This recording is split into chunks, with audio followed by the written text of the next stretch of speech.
Señores, buenas noches. Esto es Luis Novarecio Entrevista. En un instante estoy entrevistando a Agustín Rossi, diputado nacional, un hombre muy importante dentro del kirchnerismo. Algunos ya lo vuelven a ver con la posibilidad de presidir la Cámara de Diputados. Bueno, veremos qué es lo que sucede después del 27 de octubre.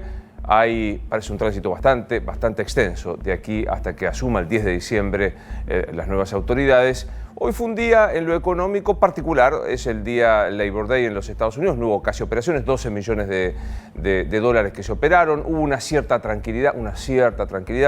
Volvimos a otros temas, apareció el dólar blue nuevamente, habló el presidente del Banco Central, no hizo modificaciones a las medidas, sigue siendo muy complicado para muchas empresas, no solo grandes sino pequeñas, que tienen sus dineros en los fondos y que los tenían para pagar los sueldos y sobre los que ayer la Cunza nos decía en el programa que se va a pensar en un sistema por el cual se les daría un crédito caucionado con estos fondos. Sí, lo económico sigue siendo todavía una incertidumbre. Me parece interesante hablar con Agustín respecto de la cuestión más política.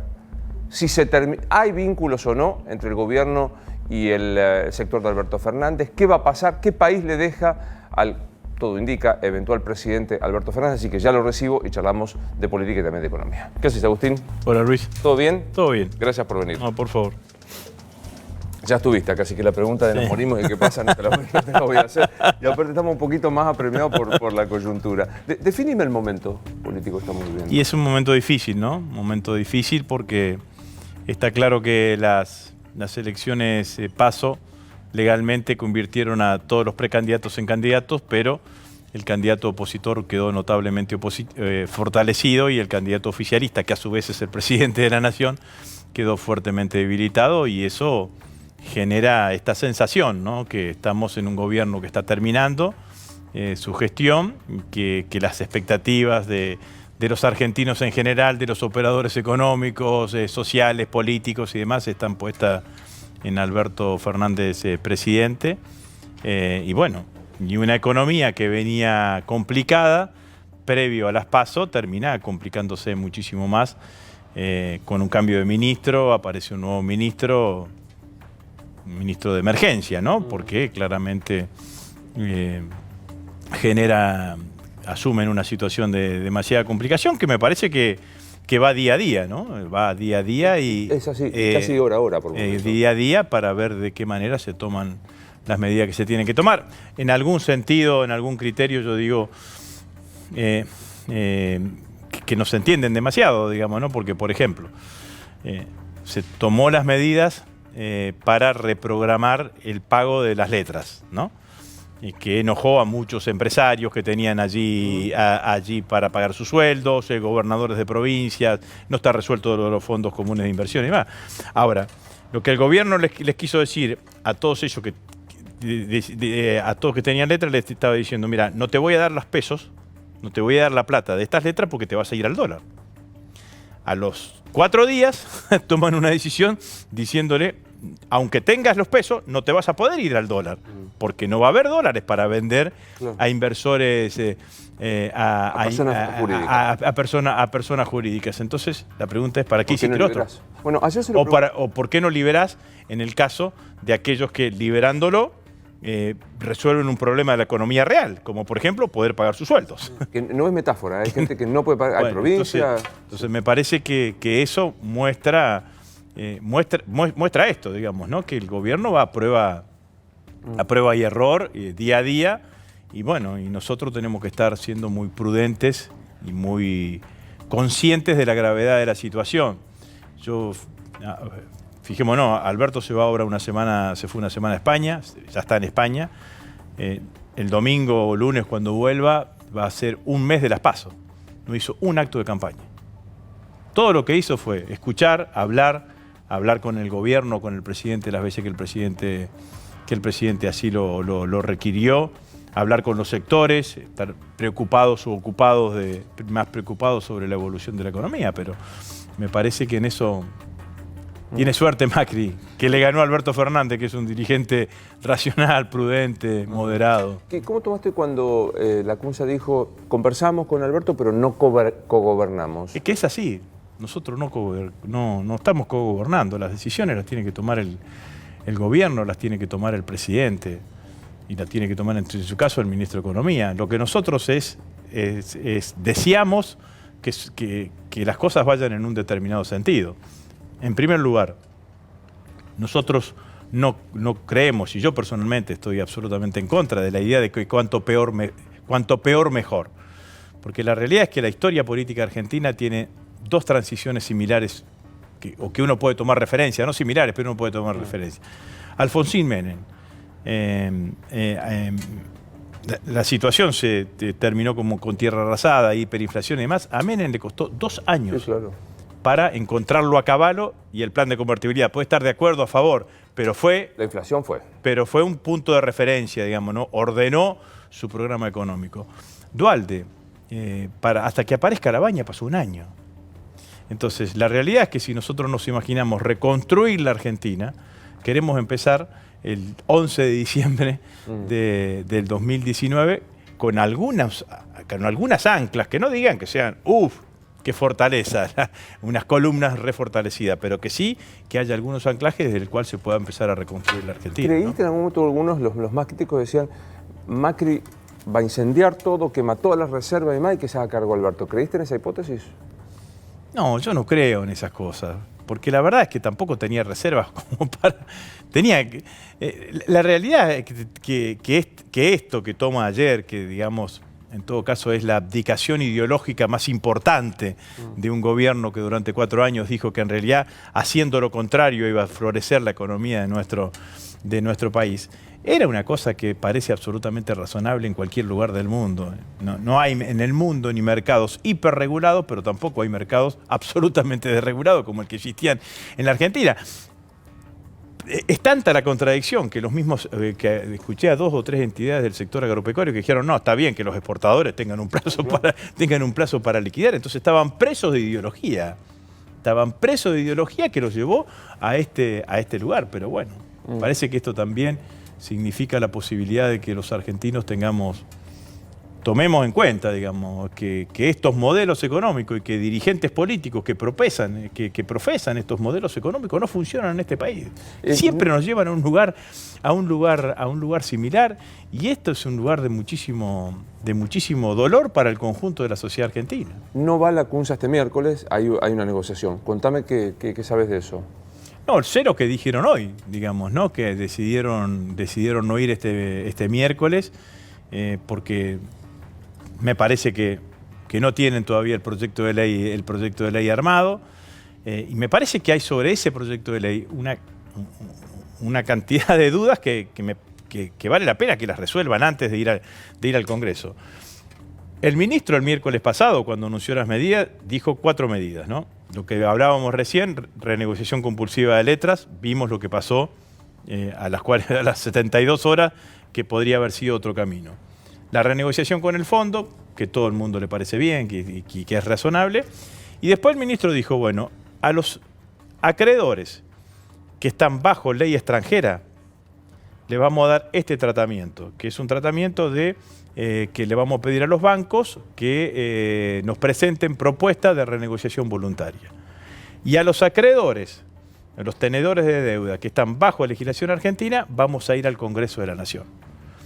Bueno, lo primero que yo quiero decir es que lo que no puede haber es disparidad de trato. No se puede tratar de una manera al acreedor que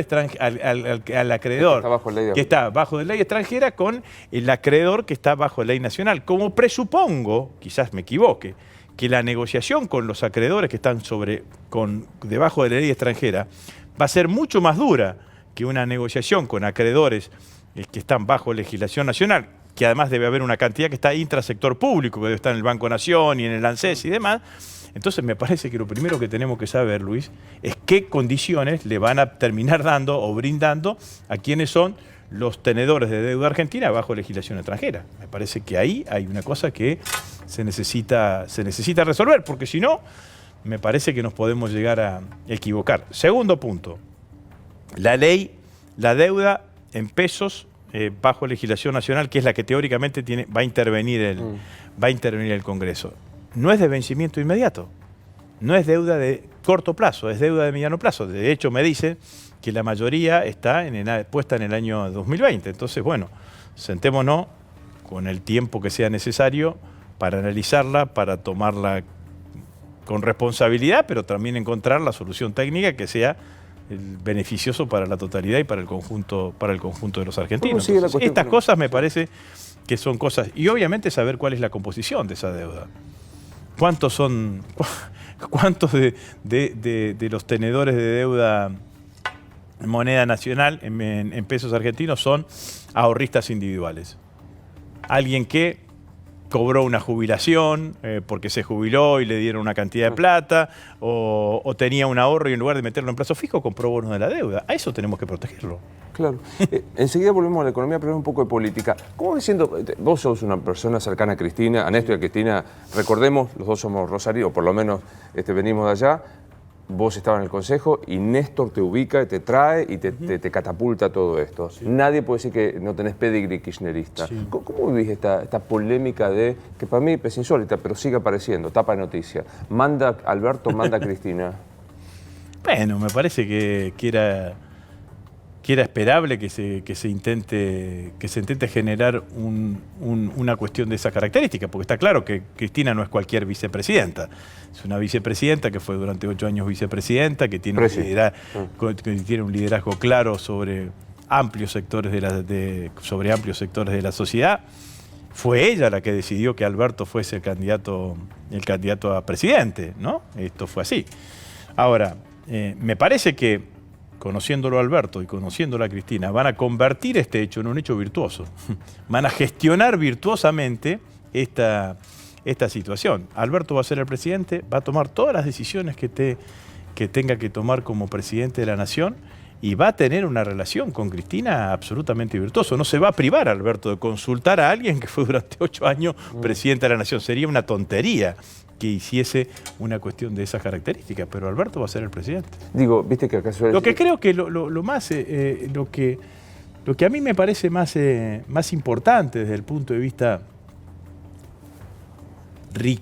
político, más rico desde el punto de vista político, es que hay que decir claramente que el 10 de diciembre del 2019 va a asumir una coalición.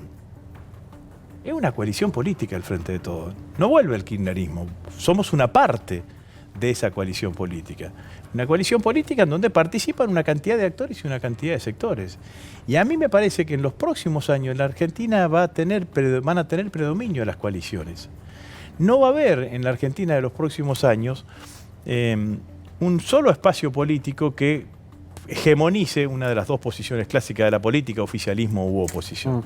Y yo creo que ahí estuvo gran parte de la riqueza de la construcción del Frente de Todos, y de alguna manera cuando uno escucha esos 12 minutos cuando Cristina anunció en el video que es Alberto, Cristina dice una parte, dice no solamente hay que ganar las elecciones, sino que hay que gobernar. Y hay que gobernar en una coalición de gobierno más grande que la coalición electoral. Entonces está pensando en una Argentina de esas características. Yo digo, imaginemos Cristina, acá en la Argentina teníamos la historia del vicepresidente, se va a tocar la campanita al Senado. Está claro que eso no va a ser Cristina. La va a tocar igual. Va a presidir las sesiones, eso va a ser...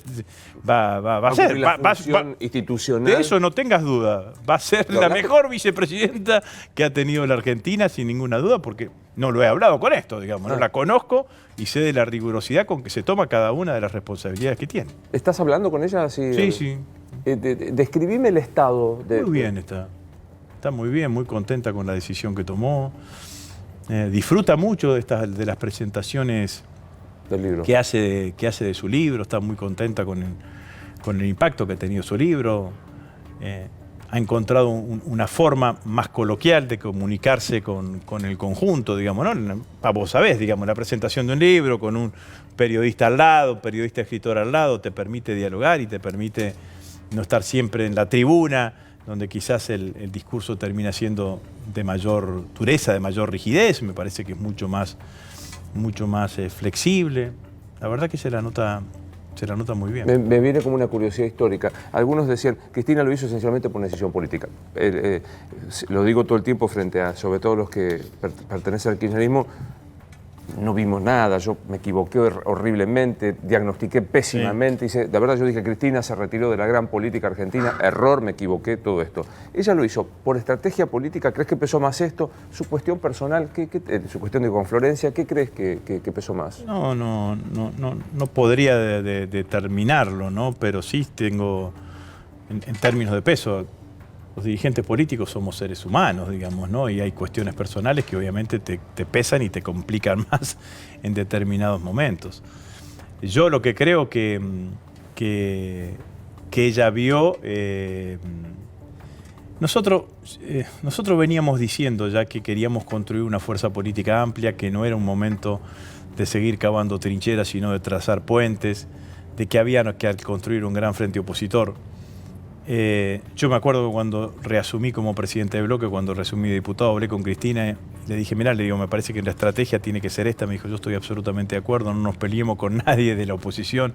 Nuestro adversario político es el gobierno, tenemos que construir la gran fuerza opositora. Pero era como que no nos creía. Digamos, ustedes dicen todo esto, pero finalmente va a ser Cristina presidenta, digamos, ¿no? Sí, claro. Entonces, en el momento que Cristina toma la decisión de no ser ella candidata a presidenta y colocar a un dirigente político que además nos había criticado durante gran parte sobre todo de su propia gestión, digamos, ¿no? Porque Alberto fue 4 años jefe de gabinete de Néstor y solo medio año jefe de gabinete de Cristina, y después fue claramente un dirigente que nos criticaba. Me parece que dio una fuerte señal de que empezaba otra etapa política en la Argentina. ¿Querés presidir la Cámara? Yo estoy cómodo donde estoy, que es el lugar de ser presidente del bloque. La verdad que es una tarea que conozco, que la he desempeñado en diferentes momentos. Estos 2 últimos años me tocó ser presidente del principal bloque opositor, pero cuando fui los años presidente del bloque oficialista, me tocó ser presidente con mayorías claras, con mayorías ajustadas, en minoría, en la época del grupo A, así que estoy muy cómodo en esto y además reconozco una tradición muy fuerte que hay en diputados, que es que el presidente de la Cámara corresponde a la provincia que mayor cantidad de diputados aporta, que es la provincia de Buenos Aires, así que... ¿Es cantado que es Massa en ese caso?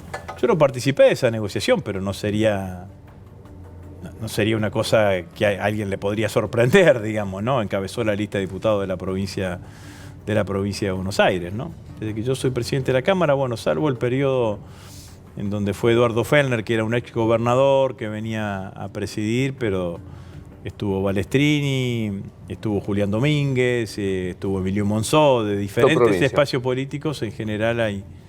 Y en el peronismo, en general, eso está, digamos, el presidente de la Cámara de la provincia de Buenos Aires, el presidente del bloque del interior.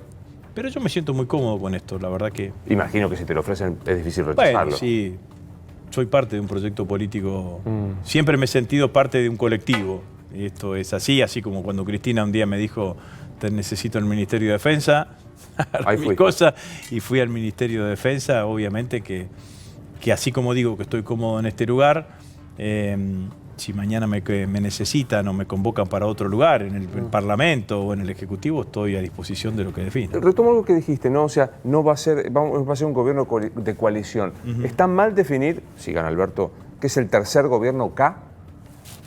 Sí, no va a ser un gobierno kirchnerista. No vuelve el kirchnerismo, vuelve otra cosa. Donde nosotros somos una parte importante. Alberto dice que Cristina puso el 80% de los votos. Somos una parte importante en dirigencia política, en militancia política, pero claramente que es una cuestión más amplia. Y Alberto tendrá, entre otras de sus responsabilidades, además de conducir el país, tendrá que ser el articulador de toda esa coalición, ¿no? De hecho, bueno, está Massa, está... Vos fíjate cómo fue la composición en las cabezas de lista de los 4 principales distritos en diputados nacionales. Massa, del Frente Renovador en la provincia de Buenos Aires. Pino Solana, acá, de Proyecto Sur en Cava. Marcos Clery, del peronismo en nuestra provincia. Y Eduardo Fernández, del Partido Solidario de Carlos Heller en la provincia de Córdoba. Están los gobernadores, están las distintas organizaciones sociales, está el movimiento obrero. Me parece que es mucho más amplio. No vuelve el kirchnerismo, vuelve otra cosa. ¿Qué es esa otra cosa? Es una coalición integrada por la mayoría de los sectores peronistas, kirchneristas, progresistas de la sociedad argentina. ¿Qué lugar tiene la CAM por ahí? Es una organización muy importante. Una organización muy importante en en el kirchnerismo y en general, en términos relativos, diría que no hay otra organización política más importante que la Cámpora en términos generales, digamos, ¿no? Definime ideológicamente la Cámpora. ¿Qué es para vos? Si tuvieras que... Peronista. Es el peronismo... Es una organización... Pero viste que ustedes los peronistas son raros. No, pero es una organización peronista con un liderazgo claro, que es el de Máximo, reconociendo una jefatura ineludible que es la de Cristina, pero su formación ideológica es una formación ideológica peronista. Del peronismo que tributa, digo, pues tenés peronismo que desde Puerta de Hierro hasta... Sí, bueno, del peronismo que sentimos que Néstor y Cristina fueron los gobiernos peronistas más importantes después del Perón. ¿Definirías al peronismo como definirías de izquierda, centroizquierda? ¿Corresponde esa categoría? No tengo ningún problema que lo definan de centroizquierda, progresista. No tengo ningún problema. Me siento un ser progresista, digamos, ¿no? Yo creo en el Estado, creo en la educación pública, creo en la igualdad, creo en el respeto, en el derecho de las minorías sexuales, de las minorías étnicas, creo en la movilidad social ascendente, creo en el derecho al trabajo, creo en la industria. Bueno, si todo eso define un progresista, yo me siento un progresista en esos términos, digamos, ¿no? ¿Qué papel van a ocupar los gobernadores? Digo, Perotti de la provincia de los dos, Mansur, ¿qué papel van a crear? Bueno, Schiaretti en Córdoba. Bueno, Alberto ha dicho que él va a gobernar junto con los gobernadores, así que yo entiendo que van a cumplir un papel más que importante.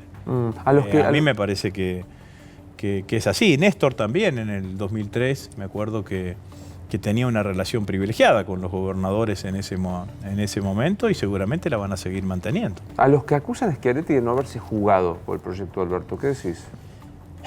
Se lo tomo eso con mucha calma, digamos, ¿no? Porque a mí me parece que si hay una cosa que nosotros y como espacio político tenemos que saldar es la relación con la provincia de Córdoba y con los cordobeses. Y los cordobeses eligieron a Schiaretti como gobernador o como líder con una elección enorme, 60% de los votos en las elecciones provinciales. Así que yo creo que nos tenemos que encontrar con Schiaretti. No nos pudimos encontrar en las PASO, no sé si nos vamos a encontrar en la primera vuelta, si no nos encontraremos en la gestión, pero tenemos que articular con el gobierno de la provincia de Córdoba, con la provincia, con los cordobeses, de manera muy importante. Es una provincia, es imposible imaginarse un proyecto nacional sí, claro. Con mucho dinamismo, con mucha potencia, sin que Córdoba tenga un lugar de preponderancia dentro de eso, digamos, ¿no? Es así, además políticamente tiene una historia muy rica, digamos, ¿no? Uno siempre bucea para atrás, ¿no? El golpe contra Perón se inició en Córdoba en el 53. Alfonsín termina ganando primero la interna del radicalismo y después la Nación cuando hace el acuerdo con Línea Córdoba, que era un sector, acordate, del radicalismo cordobés, con Angelós, con Víctor Martínez. Así que a mí me parece que nosotros tenemos que trazarnos un camino de acuerdo. Y vuelvo a decir, no nos pudimos encontrar en las PASO, no sé si nos encontraremos en la primera vuelta, quizás estemos más cercanos en la primera vuelta, pero seguramente, si no en la gestión, tenemos que trabajar junto con Schiaretti y todos los dirigentes del peronismo. ¿Te imaginas dando otra vez el debate? Vos tuviste debate, tuviste 125, un debate como la ley de medios. No creo que eso esté presente. Fue un lindo debate ese. Yo me acuerdo, era un debate que además estaba circulando en las facultades y en las escuelas de comunicación social desde la recuperación de la democracia, ¿no?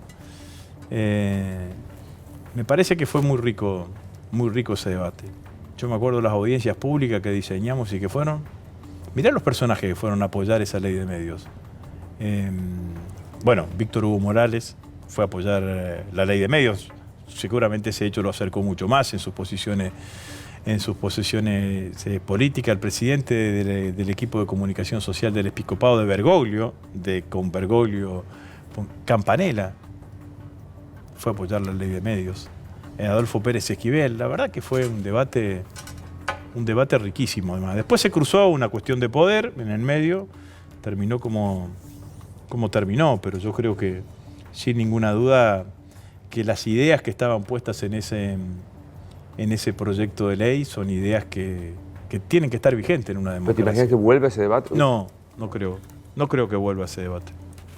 No creo que vuelva a ese debate. Creo que en todo caso lo que hay que hacer es, si te tuviese que aconsejar alguna política de medios, es que el Estado tiene que, además de destinar parte no en el sostenimiento, en el aliento de las organizaciones cooperativas, de medios cooperativos, que funcionen medios cooperativos, que hay algunas experiencias, sobre todo en el interior de la provincia, ¿no? En el interior de, por ejemplo, ahora no me acuerdo, en Villa María hay un diario, que es el Diario de Villa María, que funciona de manera cooperativa hace muchísimos años. Y me parece que esa es una cosa que el Estado puede impulsar como forma de multiplicar voces. A mí me parece que algunas cosas que voy a traer a la mesa pueden parecer frívolas, y creo que lo son, en medio de la crisis económica fenomenal que tenemos. O sea, me parece que el presidente que asuma, y da la impresión que es Alberto, va a tener 2 primeros años de reconstrucción de 35% de pobreza, 50 y no sé cuánto de inflación, el tema de la indigencia y demás. Pero las hago en tren de pensar qué es lo que puede pasar. ¿Te parece que lo de la grieta es un tema? ¿Es un tema que está presente? ¿Un tema nuestro de los medios que lo hemos instalado? ¿Es un tema que debe saldarse? Yo creo que Alberto tiene la enorme oportunidad de refundar esta democracia y de que convertir el debate político, que el debate político en Argentina no sea agonal, no sea terminal. En algún momento nosotros, yo creo que el debate político en Argentina llegó a un lugar en donde no solamente tenías que enfrentar al otro y ganarle las elecciones, sino que tenías que terminar con el otro.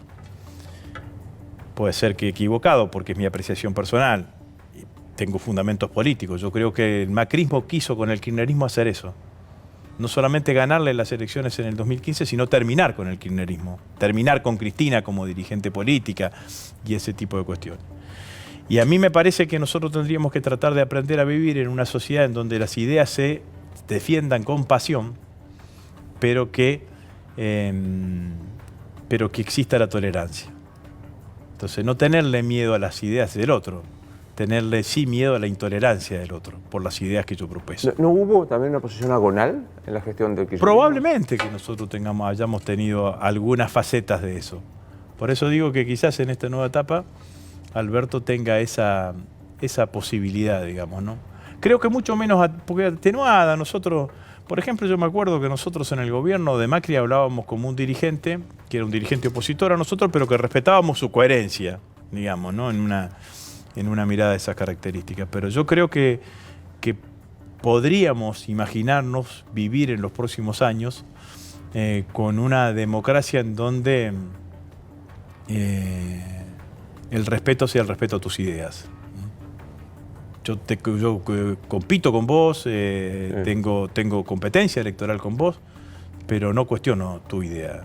Y mi respeto hacia tus ideas es mi respeto hacia vos. En eso me parece que tendría que funcionar así, y me parece que Alberto en ese sentido tiene una enorme oportunidad, digamos. Yo a veces le digo a los macristas, le digo, ustedes lo escuchan a Felipe González en una sola campana, cuando Felipe habla de las inversiones. Pero cuando ven la segunda hoja de los libros de Felipe dice, no, nadie va a venir a invertir a un país donde no haya un sistema político estable. Porque nadie piensa una inversión en 2 días, 4 años, claro. En general, cuando venís a hacer una inversión millonaria en dólares, estás pensando con un horizonte en el tiempo. Y me parece que eso tiene que ver más que con los acuerdos, ni con los programas, ni con cosas grandes, voluminosas, sino que tiene que ver con una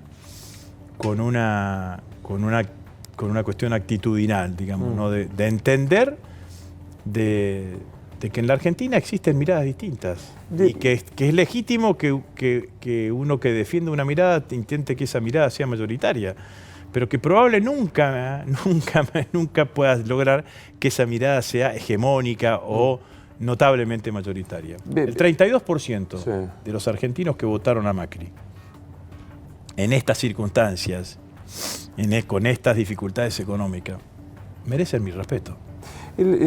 Por ahí yo insisto con esta pregunta, pero que no sé, si se la debería preguntar más al macrismo que a alguien que forma parte del kirchnerismo. ¿No le salió o son esto el macrismo? No, yo creo que la ideología, que no es el problema del macrismo, mañana se podrá presentar como otra cosa. Creo que los modelos económicos neoliberales basados en el endeudamiento, la desregulación de los mercados, son modelos económicos que fracasan en el mundo. Decime un país, Luis, que aplicando las recetas del Fondo Monetario Internacional pueda mostrar resultados virtuosos. No, alguien... El día que nos impidieron, o una vez que estaba Marcos Peña en el Congreso, yo se lo planteé. Digo, nómbreme un país que aplicando las recetas del Fondo Monetario pueda mostrar resultados virtuosos. No hay. El ejemplo de Portugal es paradigmático. Portugal gana una alianza de centro-derecha, hace un acuerdo con el fondo, aplica las mismas políticas que aplicaron acá, van a las elecciones, pierden con una alianza de centro-izquierda, sin romper con el fondo, aplica políticas heterodoxas y ahí está creciendo. Y ahora, un ejemplo. Entonces lo que digo es, ¿hasta cuándo necesitamos los argentinos de que nos pasen estas cosas para darnos cuenta que no funciona? No funciona, viejo. ¿Qué crees que te diga? No, vuelvan a la facultad, con todo respeto. No funciona ese modelo. Tienen un problema de restricción externa y como dije recién, lo último que hicieron fue abordar la restricción externa. Si hubiesen tomado las medidas que tomaron el domingo, el miércoles pasado, quizás todos esos gobernadores y todos esos empresarios que hoy no pueden sacar, cambiar el dinero que tenían en letras, no lo tendrían hoy y lo podrían haber resuelto de otra manera, ¿no?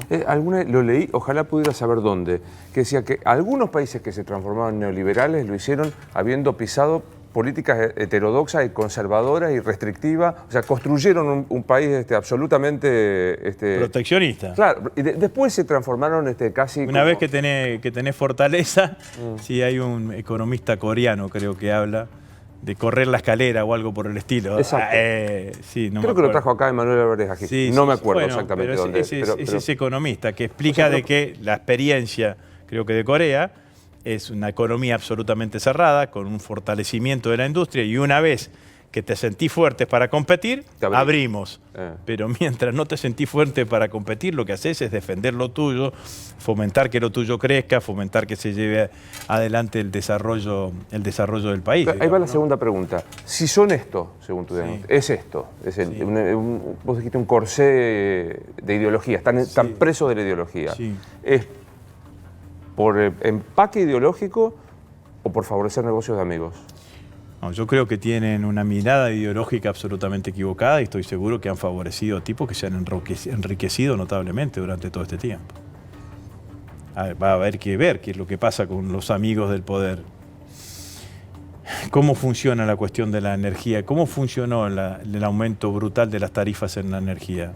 Porque la realidad es que, como dicen, cualquier nombre que se asemeje con la realidad es pura casualidad, digamos, ¿no? Doña Pepa, don Juan, don José, con el aumento de la energía le entregaban la plata a don Nicolás. Y don Nicolás, en lugar de hacer las inversiones para que doña Pepa, doña Rosa, doña José tuviese mejor energía, lo que hacía decía, che, pero mirá la enorme timba financiera que me prestan acá. Me voy allá. A los 70% de... Al 70% y saco lo que tenga que sacar y fugo lo que tenga que fugar, digamos. Lo de Laura Alonso es una vergüenza. Lo que técnicamente no es delito, no haber nunca puestole freno a los conflictos de interés, tener alguien de la Oficina Anticorrupción que te diga, bueno, nosotros a los nuestros no los vamos a investigar, vamos a investigar el pasado, eso se puede hacer en el marco de una impunidad de protección mediática que en algún momento tuvo este gobierno. Que lamentablemente, la verdad es que yo creo que esa protección mediática le terminó jugando en contra al gobierno. Porque leyendo lo que le escribían, lo que le decían, o la Patria Consultora, dejó de ver claramente la realidad, y la realidad estaba pasando por otro lado. ¿Te imaginás Laura Alonso, los amigos del poder respondiendo ante la justicia por esta situación? Será una cuestión de la justicia. Y ahí, digamos, porque digo, la justicia, cito siempre al fiscal Delgado, dice, tiene más claro el calendario electoral que los políticos mismos. Te digo, ¿y ahí? Y yo deseo que vuelva al Estado de Derecho, Luis. Yo deseo que la justicia argentina funcione, el derecho tenga lugar, que las decisiones de los jueces estén conformes a derecho, que exista el principio de inocencia, que esté garantizado el principio de defensa, que tengamos jueces que no sean discrecionales, que tengamos decisiones judiciales que no sean arbitrarias, que todos seamos iguales ante la ley y que el Poder Judicial no tenga hijos condenados. La verdad que creo que ese es el deseo y creo transmitirte exactamente lo que piensa Alberto, digamos, ¿no? En Comodoro Pi, para poner una generalización, porque después va a saltar alguno, pero digo, en Comodoro Pi, como norma, ¿rige el Estado de Derecho o existe la arbitrariedad? No, Comodoro Pi es lo peor que tiene la justicia argentina, salvo algunas excepciones, digamos, ¿no? Excepciones que confirman la regla. Pero ahí, además ahí hay otro problema, que yo como no soy candidato lo voy a decir, porque además lo dije cuando era candidato, precandidato. El maridaje corrupto que existe entre los servicios de inteligencia y Comodoro Pi es insostenible. No puede existir lo que existe hoy en ese lugar. Entonces, hay que cortarlo. Yo proponía una cosa, yo decía que hay que cerrar la actual AFI, pero sin duda que ese foro está infectado por todo lo que significa la operación de los servicios de inteligencia. Bueno, a mí me parece que esa es una deuda que tenemos como democracia, digamos, ¿no? El mejor funcionamiento de la justicia, sin ninguna duda, y el tema de los servicios de inteligencia, que Cristina sobre el final de su mandato le dio una vuelta, yo creo que hay que darle una vuelta de tuerca, porque tampoco entiendo. Mira que fui ministro de Defensa, digamos, ¿no?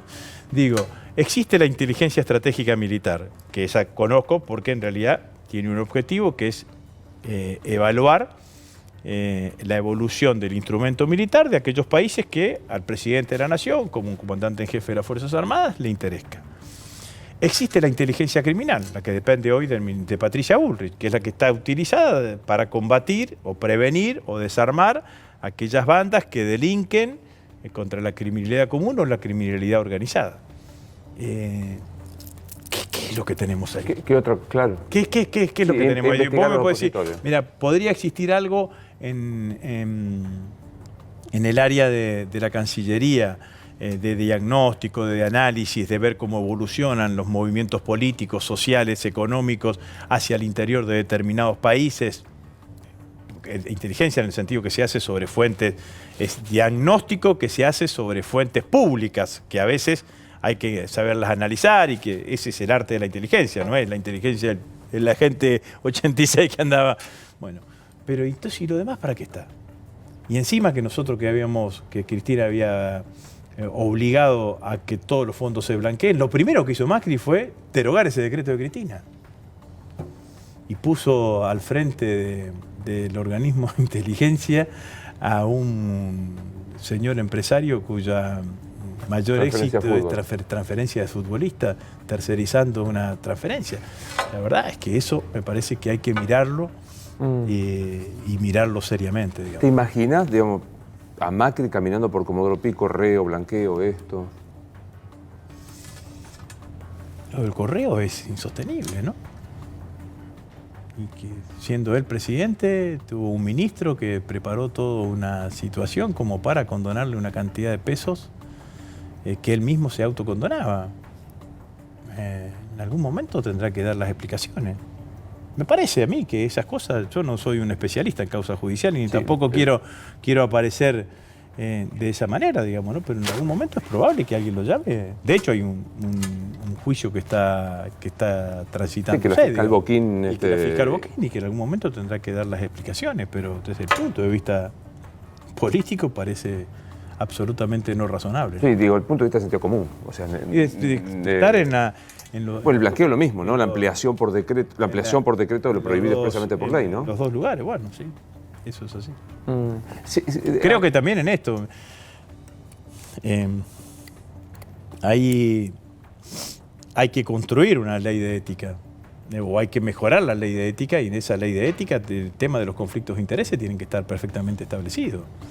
Y entre otras cosas lo que tiene que estar establecido es la prohibición de que los funcionarios que tengan cuentas offshore o que tengan su dinero en el exterior puedan ser funcionarios públicos. Y me parece que eso tiene tiene que estar fuertemente presente, ¿no? Vos planteabas el tema Laura Alonso, que efectivamente Sí. hasta su legitimidad de origen está cuestionada con el tema de derecho y demás.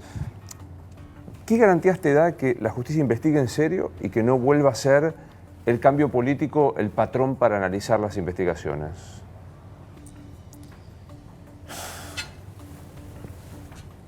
Yo creo que nosotros lo que tenemos que transmitir...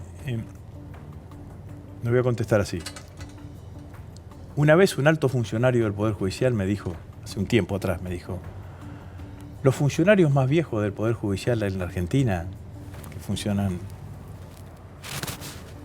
dicen que no sufrieron tanta presión, que el Poder Judicial no sufrió tanta presión en otro gobierno como no sea en este. Inclusive, mucho más que en los últimos años de la dictadura. Yo lo que creo que nosotros no tenemos que caer en esa tentación.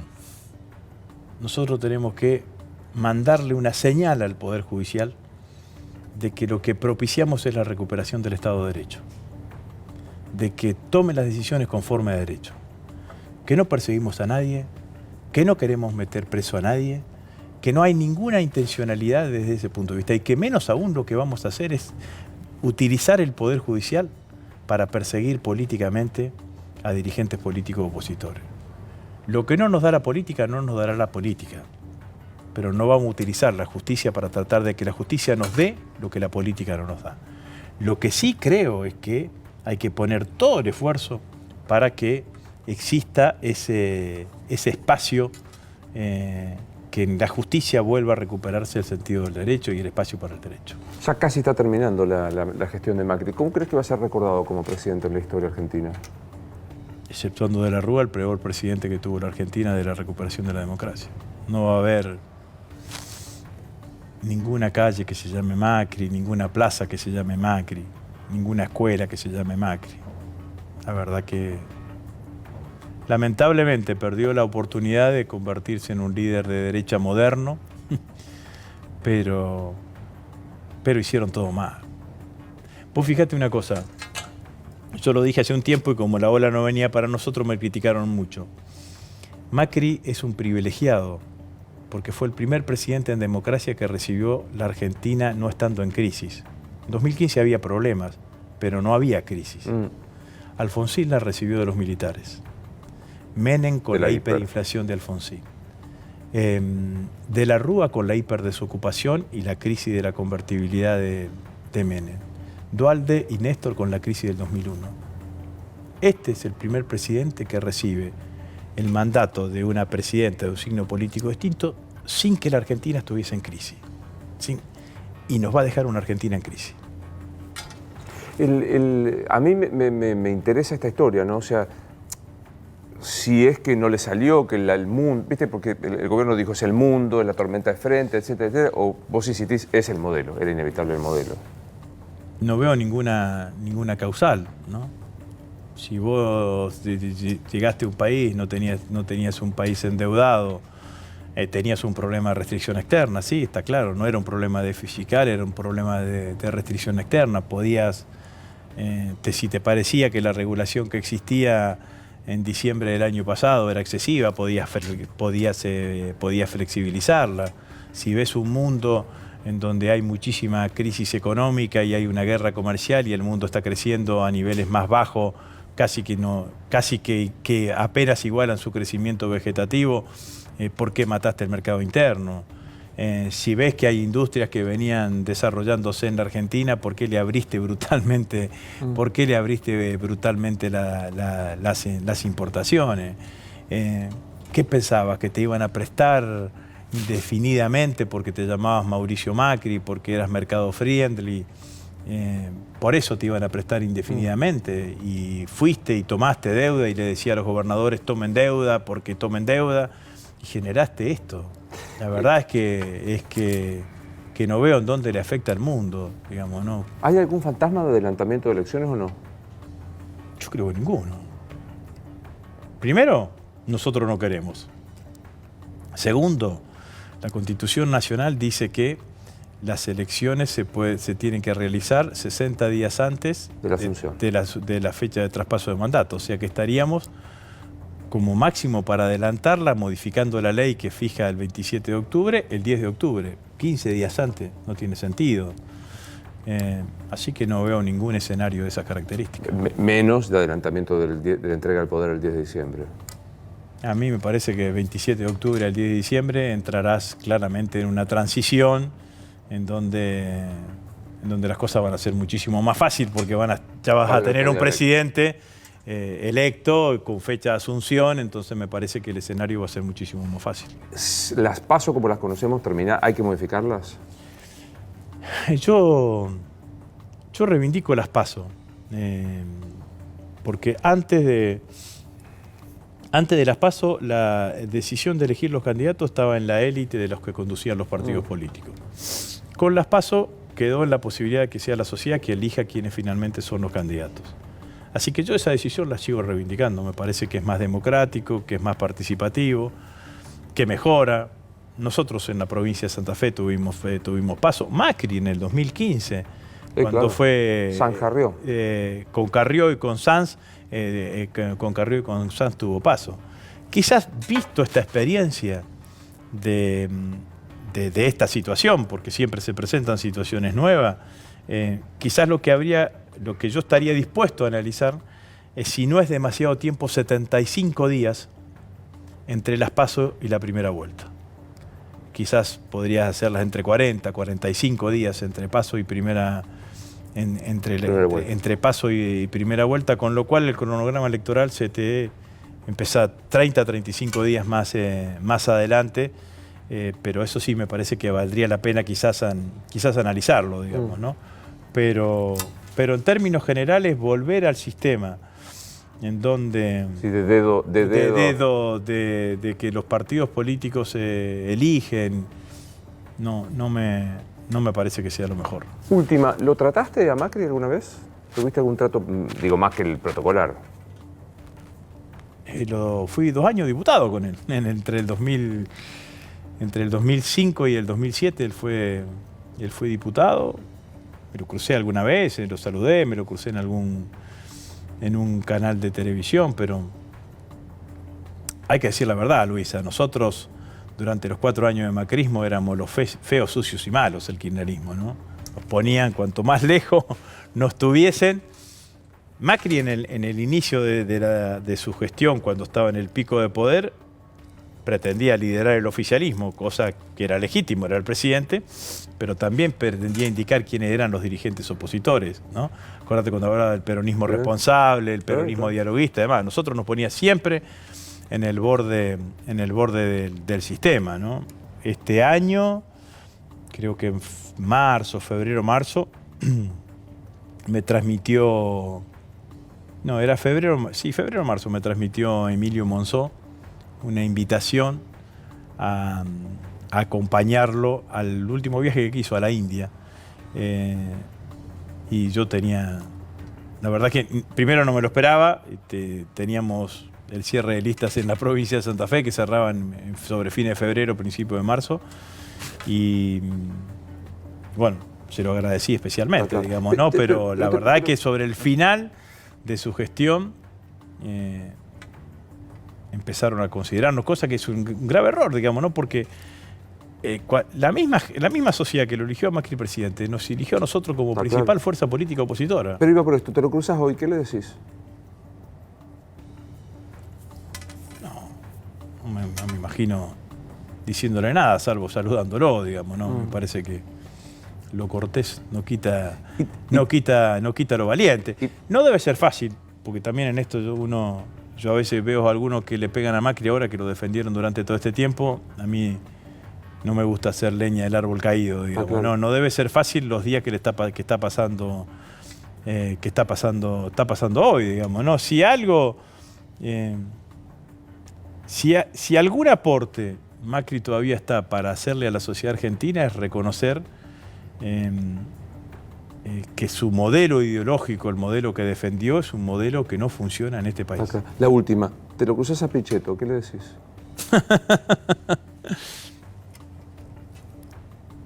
Yo tengo una cosa de contradicción mía personal con él, porque durante muchos años tuve una relación afectiva muy muy cercana, digamos, ¿no? Y siempre sentí empatía, digamos, ¿no? El último tiempo me enojé mucho. Me enojé mucho en términos personales, digamos, ¿no? Por las cosas que decía, las cosas que hizo, cuando los descalificó a Axel de marxista, ese macartismo. En algún lugar me da una cuota de tristeza, ¿no? Porque independientemente de todo, él podría haberse quedado donde construyó su vida política durante toda su vida y hubiese sido siempre un dirigente de referencia, digamos, ¿no? O en algún lugar de referencia. Este salto sin red, si todo sucede lo que va a suceder, que es que no van a ganar las elecciones, que va a perder las elecciones, ¿en qué lugar lo deja, digamos? No me parece que sea... Me parece que él podría haber elegido un mejor final para su vida política. Gracias por venir. No, gracias a vos. Esto es Luis Novarecio Entrevista. Hasta la próxima.